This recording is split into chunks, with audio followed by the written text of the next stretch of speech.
Hey everyone, this is the beginning of the unit on data and statistics, and your first video is going to be a review of information that is from 6th grade. But like I've always said this year, if you have forgotten, then that's all right. Let's just pay particular attention to this review and then come in class prepared for tomorrow.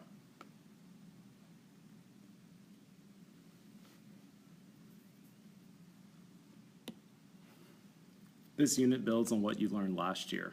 We also started this already with your third quarter grade project. Now, I realize that we barely talked about that for a while. That is because I took a small break from that so that we could focus on IXL and probability. Next week, when we get fully into the data unit, this is going to be what we're going to be working on in class. So it's not that it's been taken out or that it's been forgotten about. It's that we basically paused that for a while so that we could focus on this on probability, so that we can focus now on data. First thing from 6th grade, and actually before that you need to remember, is something called measures of center. Measures of center refers to the different types of averages that exist. Many teachers incorrectly teach that the average is the mean. That's true, but the mean and the median are both averages. They're just different types of averages. The numerical average, where you add up all the numbers and then divide by how many numbers are in the data set, that is the mean. The median is the middle number in a data set average, and the mode is the most frequently occurring number. Median and mean can be used simultaneously.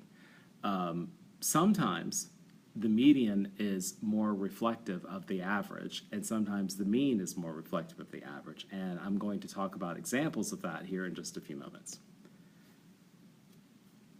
One of the best certain situations in which we look at which average is better, be it the mean or the median, are actually with your grades. So we're going to look at two hypothetical students and their grades, and we're going to figure out together which one is a better measure of center. Below is a stem and leaf plot that shows the grades for students A and B. Now, if you don't remember how stem and leaf plot works, remember that this right here, this column, these columns represent the tens place. And then the numbers on the other side, they represent numbers that are in the ones place. For example, in the marks that I just made, that represents 91, 93, 95, and 98. So instead of having to write the 9 digit essentially 4 times, I only need to do it once.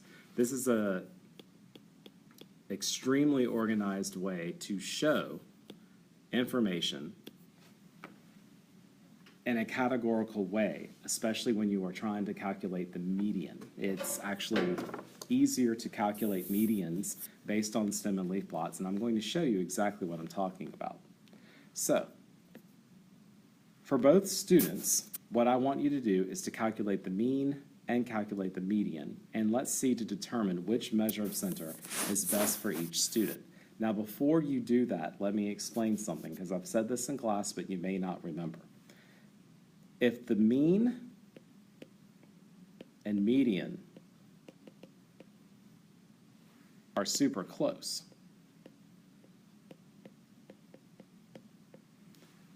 then the mean is more accurate of a measurement of center.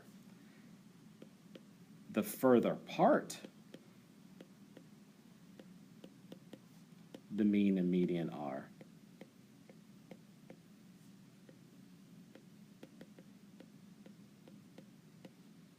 the median becomes a better measurement of center. Now, let's look at how to calculate those. And to do that, I'm going to go back and look at my initial stem and leaf plots here. So, to calculate the average, you need to do, on your calculator, you need to key in all of these numbers and then divide by how many numbers are in the data set. To simplify this, because I don't know if you have a calculator available at home. Hopefully that you do, because you can always go online and do that. Regardless, I'm going to go ahead and give you the sum of your data points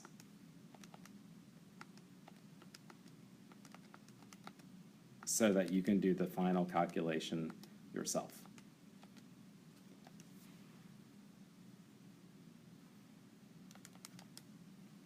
So, the sum of all of these data points is 992.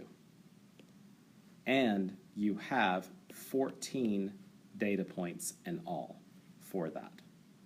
So to calculate the average at this point, you of course would divide 992 by 14, and then you'll round off your mean to the nearest tens place.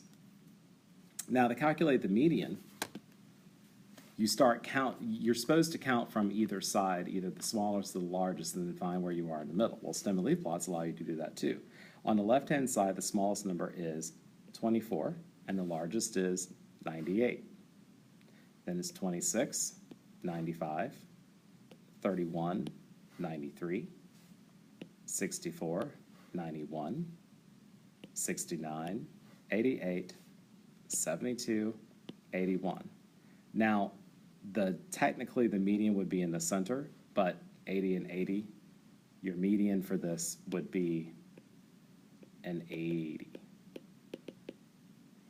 I'm going to give you again the sum for number 2, and then I want you to then calculate the mean and do what I just modeled and calculate the median.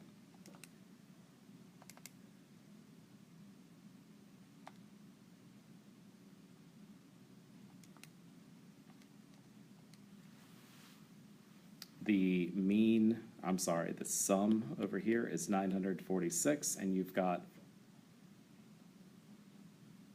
14 data points.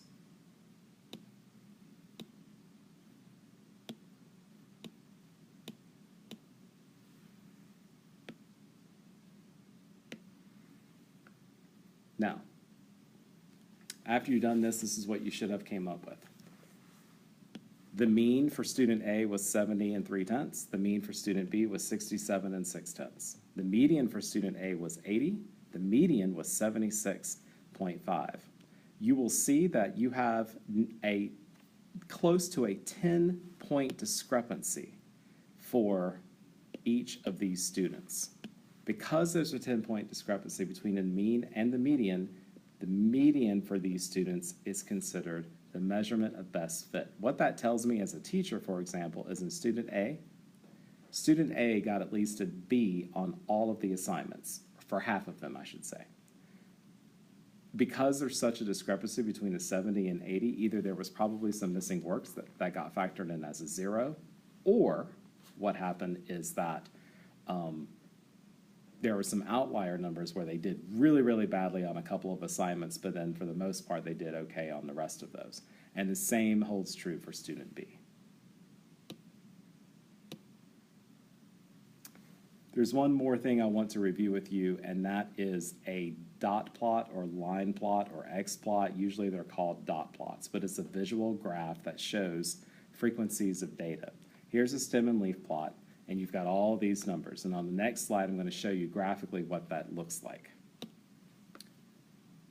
So here's the line plot with the data that I just showed. What you see is that all the data points that were in the previous stem and leaf plot are located along the bottom. And then the dots above that show you the frequency of how many times you saw each of those numbers.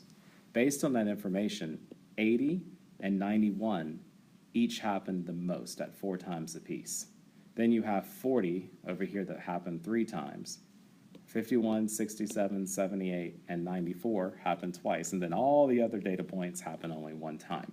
So in this, you would see that there's a fairly even distribution of numbers in this, whereas if you had a whole bunch of 80s, it could have gone way off the screen, and then you would see that there is a mode that happened the most often. You just don't see a mode in this one.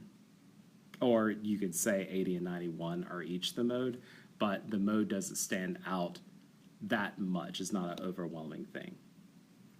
We use this to examine trends, evaluate measures of center, and it helps you visualize data.